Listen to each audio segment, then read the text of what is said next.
Meu primeiro emprego foi na Folha Metropolitana de Guarulhos, em 1984. Estava desempregado há 2 anos e meio, porque eu tinha trabalhado numa empresa alemã.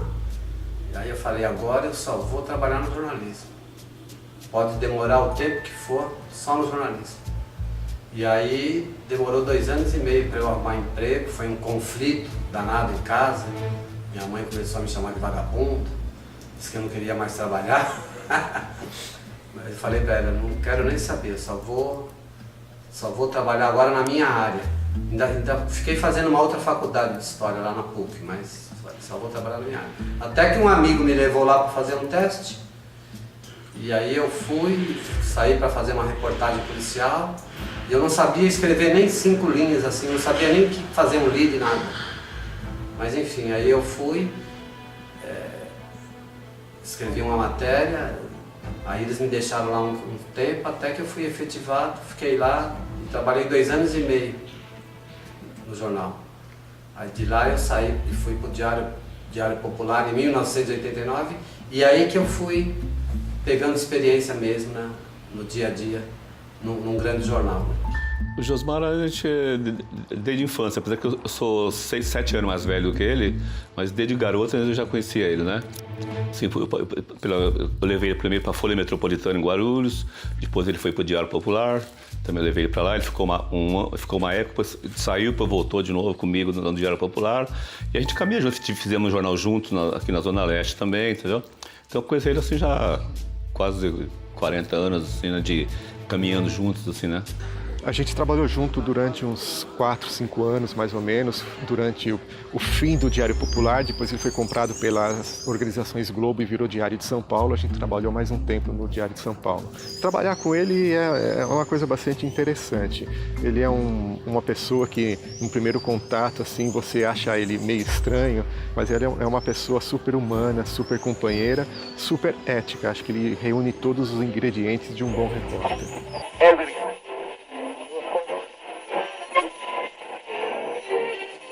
Foi no Diário Popular. Eu entrei lá na madrugada e todo novato ficava na madrugada. Ele ficava da 1 da manhã até ele ficava das 11 da noite até às 6, parece. Algo assim. E aí quando entrasse outro, você vinha para o horário subsequente. Então logo na primeira semana minha na madrugada já entrou um outro. Aí eu passei Aí eu saía a 1h da manhã, não entrava mais nesse horário, saía a 1h da manhã. E aí à noite eu deixava relatório, o editor de polícia pedia para eu acompanhar os casos da noite e fazer relatório para ele, não matéria. Mas aí eu fui escrevendo e já deixava a matéria pronta. Aí ele gostou do meu texto, ele não precisava nem mexer. O relatório que eu tinha que entregar para ele eu já entregava como uma matéria pronta e dava para aproveitar muito material desse. Aí ele gostou, me levou para a editoria de polícia e lá eu trabalhei acho que 1 ano e pouco nessa editoria. Aí depois eu fui demitido e aí eu fiquei trabalhando 5 anos em rádio, mas em meados dos anos 90 o jornal me chamou de novo, em 95. E de lá para cá eu não saí mais da editoria de polícia. Ele tem uma perseverança muito grande, né? A primeira coisa, ele tem aquela facilidade de perceber o fato. Que às vezes chega para você, alguém dá uma dica de um caso, você fala, isso aí não tem importância, né? Agora ele tem essa percepção, ele percebe o que é importante. E daí quando ele percebe, daí que ele começa a ir, né? Porque ele conhece a área dele, então ele sabe aonde ele buscar informações. Então é importante você conhecer a sua área, né? Por isso que eu digo que é importante ter conhecimento. À medida que ele tem a informação, que ele checa, alguém fala, olha, pode ser assim e tal. Daí ele começa então a crescer. Daí ele não para mais, né? Daí ele vai buscando todas as fontes que ele tem, vai buscando até chegar lá na verdade, né? Até trazer a matéria completa, né?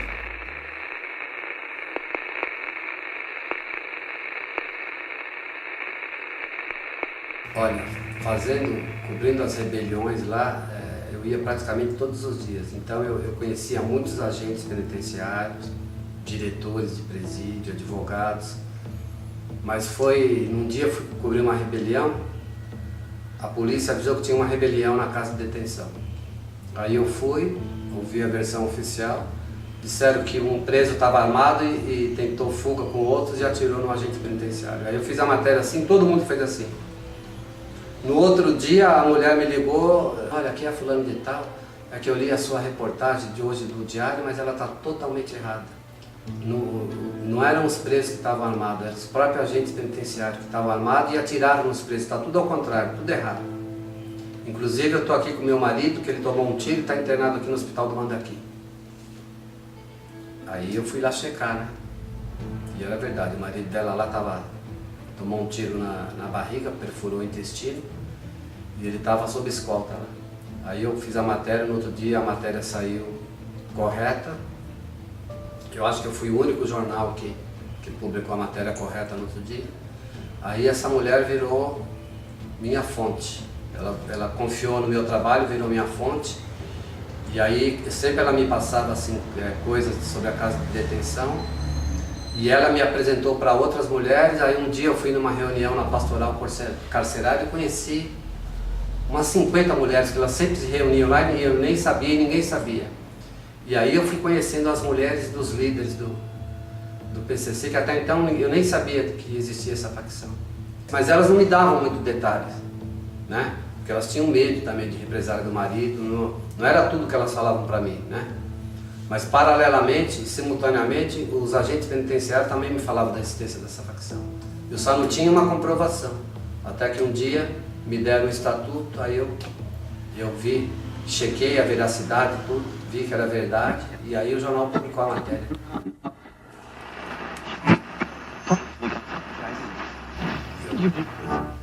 Um dia antes de ter os ataques, eu falei, amanhã vai ter problema em São Paulo. Aí a minha chefe de reportagem, Fernanda Bittencourt, ela perguntou por quê.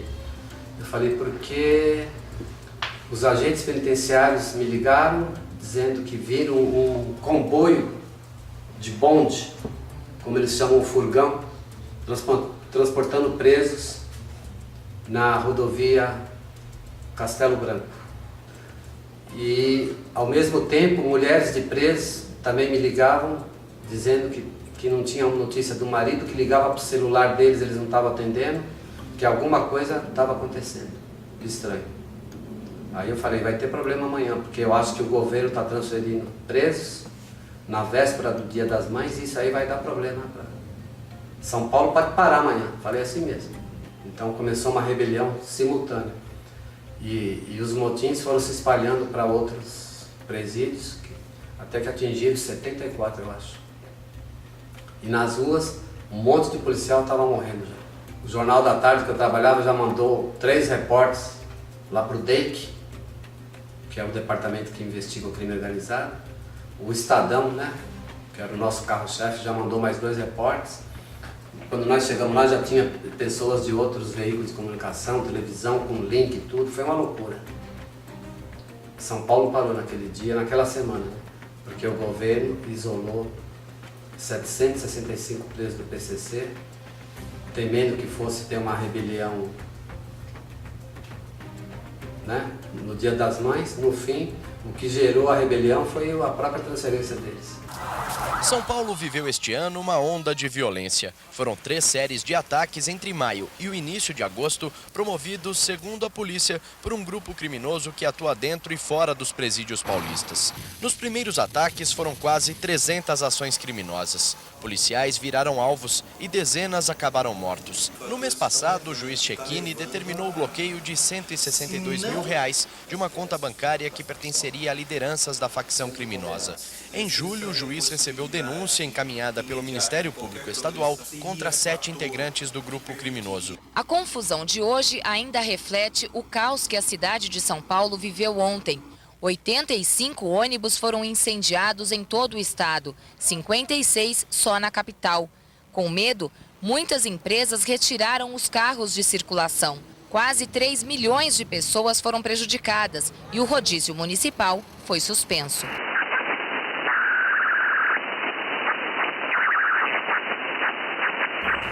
Foi um choque, assim, não muito para mim, mas para minha família. A minha mãe ficou em pânico, né? O meu filho, a minha mulher. Mas eu tinha plena convicção de que não era o crime organizado que estava me ameaçando.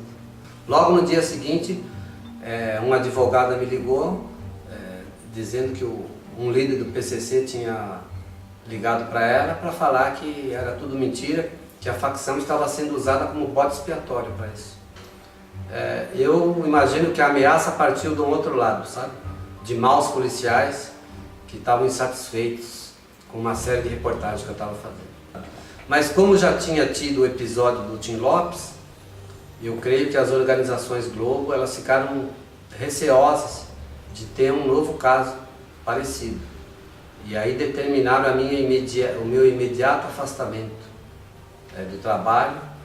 Chegaram a propor assim, uma ida minha para os Estados Unidos ou para a Europa, mas o meu pai estava internado na UTI e eu não quis ir.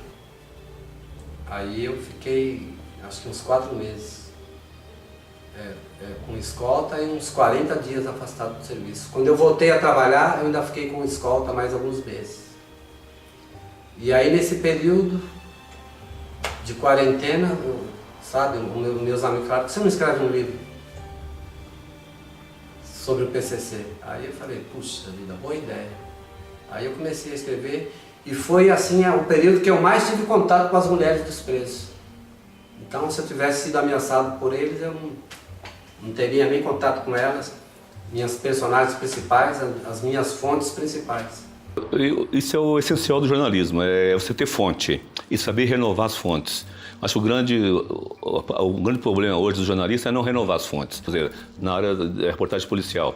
Então você vai pegar um cara que sempre vê o sistema carcerário daquele jeito, sem mudar de fonte. Tem que buscar renovar, né?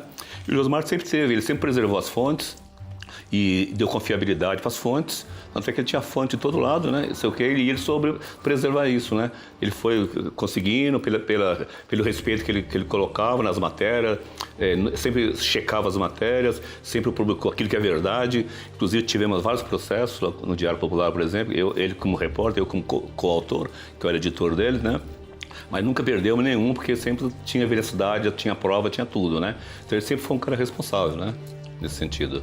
É essa questão do repórter, sabe? Para mim, jornalismo se faz indo para a rua, tendo contato com as pessoas. E ele tem esse contato com essas pessoas e ganha-se a confiança da fonte. Então não importa a editoria que você trabalha, você pode trabalhar fazendo gastronomia, turismo, economia, política, esporte, escultura. Se você não tiver contato bom com a fonte e essa fonte confiar em você, você nunca vai ter informação privilegiada. E ele conseguiu informações privilegiadas porque é um cara que sabia transitar entre as fontes, seja ela na polícia, seja ela do outro lado que a polícia combatia. Então ele é uma pessoa que teve muito contato com essas pessoas confiavam nele porque o trabalho dele era um trabalho ético e sério.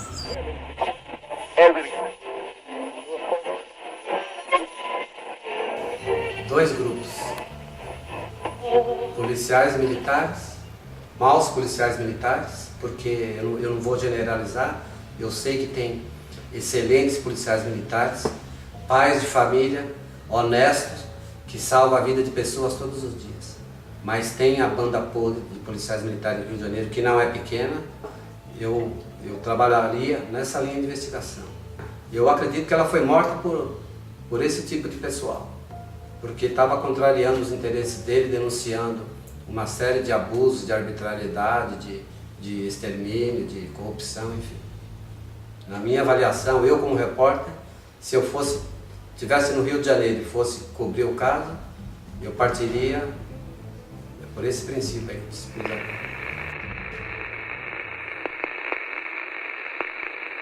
Eu acredito que em São Paulo não tem milícias, mas tem grupos de extermínio formado por policiais militares e ex-policiais militares. Toda vez que morre, quando eu estava trabalhando no Jornal da Tarde, no Agora, toda vez que morria um policial militar, eu, Josmar Josino, repórter, eu já sabia que no dia seguinte ia ter uma chacina. Isso era ponto pacífico e nunca falhou, né? Então, grupos de extermínio de policiais e militares que ficam revoltados com a morte dos colegas saem por aí fazendo justiça com as próprias mãos, invadindo o bar, matando pessoas que estão bebendo, jogando bilhar, e é sempre o pobre. E eu digo para você que 95%, acho que, ou mais, estão impunes até hoje.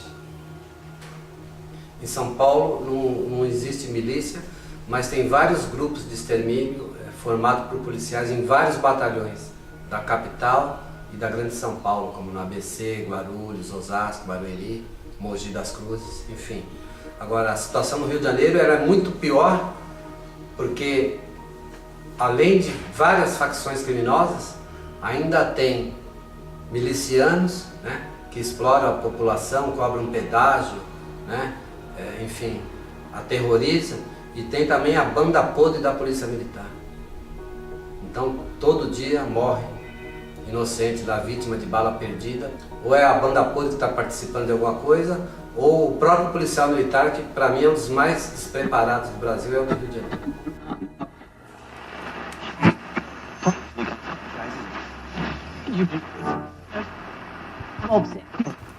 Eu sempre manifestei assim uma ideia favorável a essa iniciativa.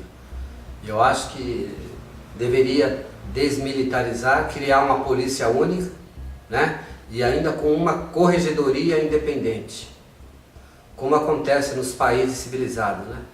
Nos países civilizados não existe polícia militar.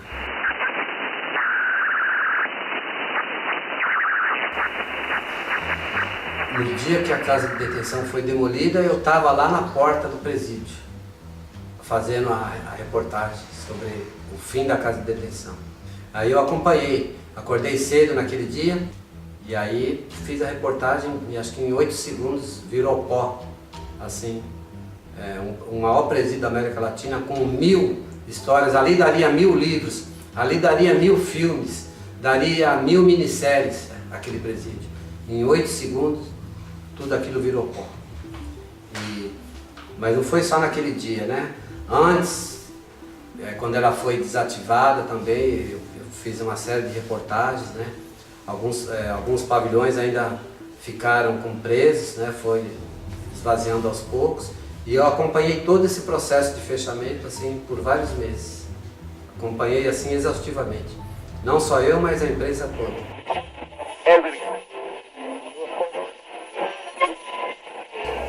Eu trabalhava na Rádio Eldorado. Eu lembro que quando eu cheguei, eu não lembro o dia certo, mas eu vi a capa dos jornais com aquele monte de caixão com cadáveres. Eu falei, meu Deus do céu. Imaginei, a coisa deve ter sido muito grande, porque as primeiras informações ainda não davam conta de 111 mortes, né? E ao mesmo tempo, durante o dia, os telefones da emissora, da Rádio Dourado, não paravam de tocar. O pessoal falando que 111 era pouco, que tinha que morrer a todo mundo, que deveria implodir o presídio com todos os presos dentro. 2 de outubro de 1992, uma rebelião na casa de detenção no Carandiru, zona norte de São Paulo, terminou com a invasão da tropa de choque da Polícia Militar e a morte de 111 presos. O processo que apura as responsabilidades e os autores dos disparos passou 4 anos na Justiça Militar até ser transferido para o Tribunal de Justiça de São Paulo. O julgamento foi dividido conforme a incursão dos policiais em cada um dos 5 andares do presídio.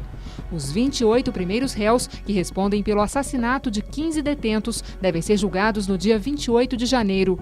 A defesa estuda a possibilidade de entrar com recurso até que o juiz defina as datas dos julgamentos dos demais acusados. Todos respondem ao processo em liberdade.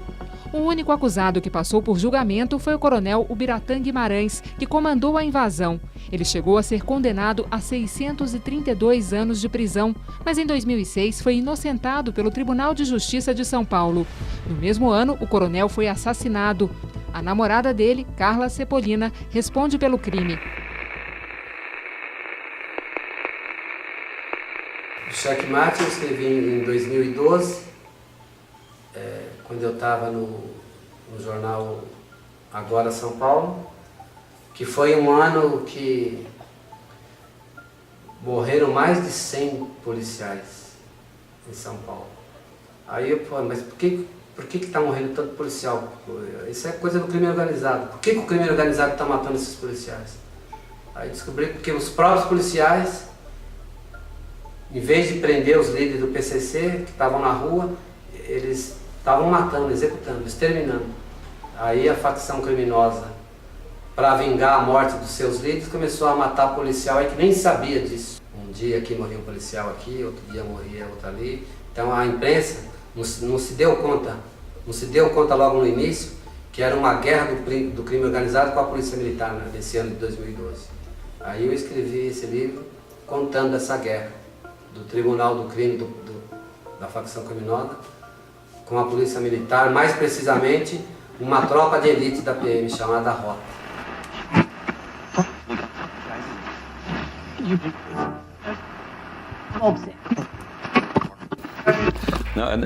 Antigamente você tinha tempo para trabalhar, você não tinha internet, você não tinha essas coisas, você tinha que buscar nas fontes essas coisas, né?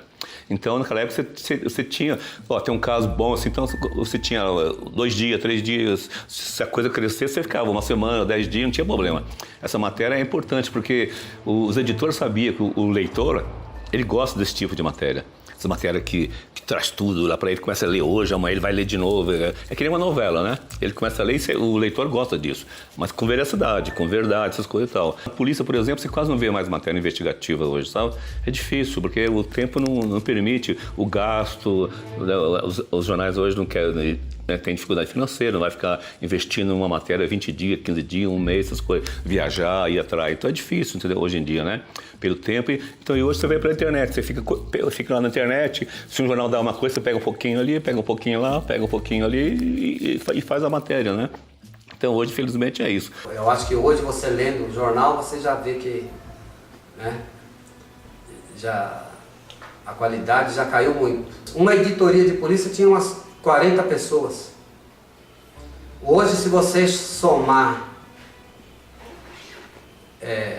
o número de pessoal do caderno de Metrópole do Estadão com o caderno de cotidiano da Folha, que são os 2 maiores jornais do Brasil, não dá o que tinha na editoria de polícia do Diário Popular nos anos 90.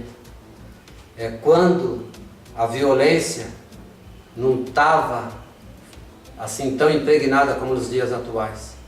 Banalizou a coisa. E os jornais, a crise, então não tem como fazer uma cobertura como deveria. Então hoje eu vejo, naquela época, quando tinha uma rebeliãozinha na detenção, sem feridos, sem ter agentes penitenciários reféns, o jornal mandava 2 repórteres. Hoje tem massacre em presídio, morre 40 presos decapitados e dão meia página só de destaque. Nem mandam repórter para o local, faz por telefone. Hoje em dia, o jornalismo investigativo foi deixado um pouco de lado. Eu acho que o jornalismo como um todo está sendo deixado um pouco de lado. As coisas têm que ser feitas de forma muito rápidas, então você tem uma fonte no Ministério Público, por exemplo, que te passa um documento, você ouve uma outra pessoa do outro lado e está pronta uma matéria investigativa. E não, o jornalismo investigativo se faz com muito suor. Você tem que ralar muito, você tem que ir para a rua, você tem que conversar com pessoas, cruzar informações, cruzar dados, e isso dá trabalho e não tem tempo de fazer isso hoje.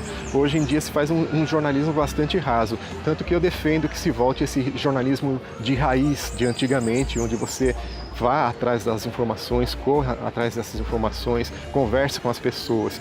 Jornalismo se faz com pessoas, não só com fatos. Senão você vai ficar publicando só fato, e só fato não é jornalismo.